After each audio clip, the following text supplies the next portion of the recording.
Hi guys, another day, another time, another Saturday time of the horse.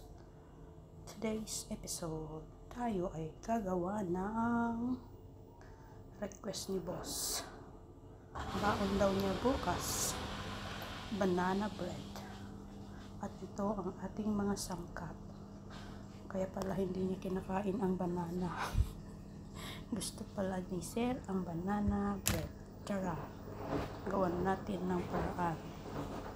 Mayroon tayo ditong plain flour, baking soda, olive oil, unsalted walnuts, banana, isang itlog na bilog, at ang aking katiting na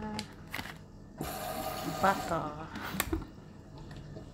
Wawa naman ang butter, konti na lang. Tara, let's do it na agad-agad. I'm not using sugar guys kasi matamis na itong aking bananas in pajamas. Tara. Ito na yung saging guys, aking tiniris-tirisin. Mas masarap pag may konting chunk. Ganito na guys, lagyan na natin ng baking powder. Tansya-tansya lang to guys. Tapos lagyan din natin ng isang itlog na bilog. Tapos mixing. Ganyan. Mix.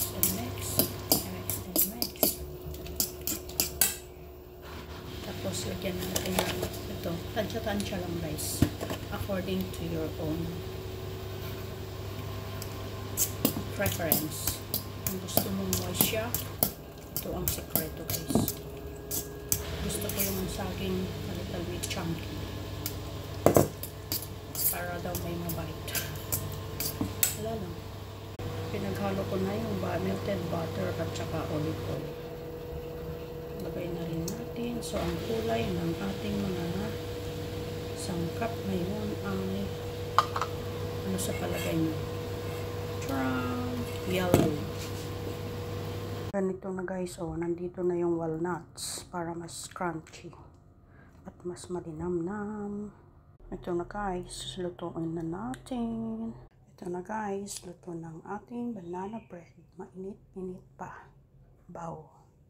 Ito na guys, luto na ang lambot as you can see. Tingnan nyo guys kung gaano siya ka-moist. Ang bango.